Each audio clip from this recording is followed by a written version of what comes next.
자, 산업의 트렌드를 투자와 연결시켜 주시는 분이죠. 골든브리지 증권의 서영석 상무 나오셨습니다. 어서 오십시오. 네, 안녕하십니까. 오늘은 스마트폰인데 네. 돌이켜보니까 2017년, 2016년만큼 우리 네. 스마트폰 업계에 큰일이 벌어졌던 해도 네, 없지 않았나 그런 생각이 네. 갤럭시 노트 7 얘기인데요. 네. 자, 리뷰도 해보고 전망도 해보죠. 시간이 이렇게 많지는 않습니다만. 네. 예. 일단 뭐 간략히 올해 스마트폰 시장 자체를 요약해 본다라면 아무래도 삼성전자 얘기를 빼놓을 수 그렇죠. 없는 그런 상인 것 같은데요. 아무래도 뭐 노트 7이 가장 좀 이슈가 좀 됐던 부분이고 그와 함께 LG전자가 일단 약진하지 못하고 또 다시 적자를 좀 유지하는 그런 모습을 보여줬습니다. 예. 그래서 국내 스마트폰 업체들이 대부분 조금 힘든 그런 시점을 좀 시련의 한 해였군요. 네, 시련의 한 해였다 이렇게 보여주고 있고요. 그에 비해서 애플 같은 경우도 그렇게 혁신이 그렇게 많지 않았다. 그러니까 예상보다도 그렇게 좀 못 예. 미쳤다는 생각이 들고 있고요. 그에 비해서 이제 중국의 로컬 업체들이 상당히 좀 올라왔습니다. 예. 그래서 중국의 약진 자체가 뭐 올해의 그 스마트폰 시장의 가장 큰 화두가 아니었나 이렇게 말씀드릴 수 있을 것 그러니까 같습니다. 선두 업체인 삼성과 애플이 뭐라고 하나요? 막 엄청나게 막 네. 싸우는 동안에 네. 스물스물 올라왔다는 거죠. 네, 맞습니다. 자, 17년 네. 이제 한 달밖에 안 남았습니다만은 그 이슈들을 한번 예상되는 이슈들을 한번 나열을 해볼까요? 네. 일단 뭐 중요한 부분 자체는 아무래도 이제 삼성전자가 노트 7에 이어서 이제 예. 갤럭시 이제 8을 내놓을 것 같은데요. 이제 과연 이제 이게 어떻게 시장에서 이제 영향을 미칠 것인가 가장 예. 뭐 2017년도의 화두가 아닌가 이렇게 좀 예. 보여주고 있고요. 결국 애플과 삼성전자 간의 어떤 경쟁 구조 자체가 조금 더 명확해지는 시점 자체가 내년도가 될 가능성이 상당히 높아졌다 이렇게 보고 예. 있고요. 이런 측면 자체는 하드웨어 부분에서 먼저 좀 나타날 것 같습니다. 그래서 카메라가 일단 두 개, 듀얼 카메라. 예, 듀얼 카메라고 장착이 좀 될 것 같고요. 이 부분 자체는 뭐 다 아시는 거 마찬가지로 카메라 자체가 계속적으로 얇아지고 있습니다. 예. 그래서 더 고사양의 카메라를 탑재하기 위해서 때는 기존에 한 개 갖고는 조금 부족하고요. 그래서 두 개를 장착함으로써 어떤 화질을 조금 더 개선시킬 수 있는 영역이 예. 있는 것 같고요. 그 다음에 이제 플러서블, 그러니까 과연 스마트폰 자체가 일단 접히든지 아니면 뭐 구부러지는지 이럴 수 있느냐.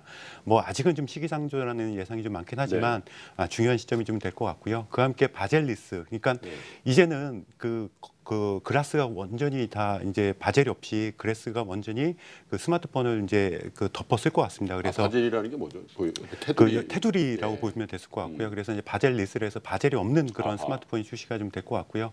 그래서 홈 버튼, 그러니까 저희가 보면 이제 그 밑에 이제 가운데 있는 버튼 자체가 그렇죠. 좀 없어질 거다 이런 얘기를 한 게 많습니다. 그래서 갤럭시 8부터는 아마 이 홈 버튼도 좀 없어질 가능성이 상당히 높아 보이는 것 같고요. 소프트웨어 측면 놓고 본다면 아무래도 인공지능, 그러니까 삼성이 이제 그 실리콘밸리의 인공지능 업체를 인수를 했기 때문에 그렇죠. 이제 그 이 기능 자체가 이제 탑재가 될 거라는 얘기가 있고요. 이와 함께 사물 인터넷과 함께 어떻게 접목이 될 것인가. 예. 이것이 2017년도 스마트폰 시장을 바라보는 가장 중요한 화두가 아닌가 생각됩니다. 뭐 적지 않은 이슈들이 있네요. 네네. 예. 어떤 혁신성이라는 측면을 더 보강할 수 있는 이슈들이 준비돼 있다 이런 말씀인 것 같고 애플과의 경쟁이 여전하겠지만 모두에 말씀 주신 것처럼 삼성전자의 노트 7 어떤 재앙이라고 할 만한 일이 벌어졌고 또 아이폰의 어떤 혁신성이라는 게 뭐 없다고는 할 수 없습니다만 혁신성의 증가가 좀 체감하고 있는 상황이기 맞습니다. 때문에 중국 로컬 업체들이 어떤 포지셔닝을 할 것인가가 굉장히 중요해 보이는군요. 네, 맞습니다. 그래서 최근에 중국 시장에서도 상당히 많은 지각 변동이 나타나고 있는데요. 예. 그전만 하더라도 이제 스마트폰에서 최강자는 샤오미였습니다. 예. 그래서 샤오미가 이제 어떤 변화, 혁신을 좀 주도하는 그런 모습을 보여주는 가운데 최근 들어서는 이제 샤오미 대신해서 화웨이가 좀 떠오르는 그런 모습이고요. 이와 함께 비보 같은 그 스마트폰 업체들이 상당히 강세를 보여주고 있습니다.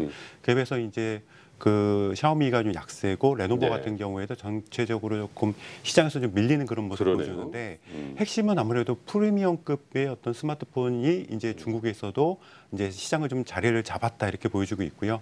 결국 이 프리미엄급 시장에서 어느 정도 하느냐에 따라서 중국 로컬 업체들 간의 어떤 경쟁도 좀 심화되고 있는 상황이기 때문에 이를 업체들이 자국 내에서 어떤 경쟁력을 확보하고 글로벌 시장을 좀 나왔을 때 결국 국내의 어떤 삼성과 애플 같은 기업들을 1등 프리미엄급 업체들이 과연 이 경쟁 속에서 어떻게 살아남을 수 있느냐가 내년도 또 중요한 또 변수가 좀 될 것 같습니다. 그렇군요. 그게 이제 중국 내수 시장에서의 그 삼성의 어떤 그 뭐라고 할까요? 패배? 이거는 뭐 현실 인식을 대응을 해야 되는 건데 맞습니다. 이제 다른 시장에서의 네. 중국 로컬 업체들과의 경쟁의 원년이 되지 않겠냐 뭐 이런 네. 말씀이신 것 같고 투자 포인트를 한번 보죠. 일단은 뭐 저희 가장 주목하는 건 삼성전자 뭐 계속적으로 주목을 좀 말씀을 좀 드리고 있고요.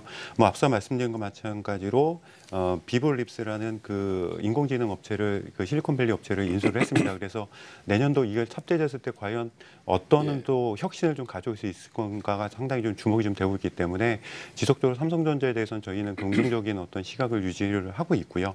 이와 함께 아까 말씀드린 것 마찬가지로 바젤리스의 어떤 그 구조가 좀 변화가 좀 될 수 있고 이와 함께 그 듀얼 카메라가 장착이 된다라면 삼성 전기도 전체적으로는 실적 개선의 어떤 포인트를 좀 잡아갈 수 있을 것이다 이렇게 말씀드리고 있고 LG전자가 상당히 좀 문제가 좀 될 것 같은데요. LG전자가 MC 사업부가 이제 부활을 하느냐 유무 자체를 이제 조만간 결정이 좀 될 것 같은데 일단 이제 차기폰이죠. G6가 내년도 2월이나 3월 정도에 MWC를 배경으로 해서 이제 출시가 좀 될 것 같은데 이 시점에서 과연 어느 정도의 그 파워풀한 모습을 좀 띠느냐 이게 결국 LG전자가 이제 내년도에는 어느 정도의 좀 변수로 작용할 가능성이 상당히 높다라고 보고 있고요. 이와 함께 LG전자가 잘 됐으면 당연히 LG이노텍이 듀얼 카메라를 장착이라는 모멘텀을 뒷받침을 해서 전체적으로 실적이 좀 개선될 수 있는 구조가 나타날 수 있을 것이라고 보고 있습니다. 근데 우리 시청자 여러분들 기대하기는 서영 상무께서 삼성전자, 삼성전기, LG전자, LG이노텍은 워낙 큰 회사들이니까 따끈따끈한 이 부품 업체나 뭐 이런 것들을 좀 소개해 주셨으면 하는 그런 바람을 가졌을 것 같은데. 근데 이제 그 사실 좀 아쉬웠던 그런 기업이 하나 있는데요. 그 JNTC라는 기업입니다. 이 회사가 뭐 하는 회사냐면 3D 글라스. 그러니까 말씀드린 것처럼 베젤이 없어지면서 이제 최근에는 다 곡면이지 않습니까? 표면이. 그래서 알겠습니다. 그 3D 글라스 업체를 상당히 좀 좋게 보고 있는데 요게 이제 IPO를 처리를 했기 때문에 조금 이 부분이 좀 아쉽다. 알겠습니다. 다음 시간에 또 보완을 해서 업체들에 대한 얘기는 좀 해보죠. 골든브리지 증권의 서영석 상무와 함께했습니다.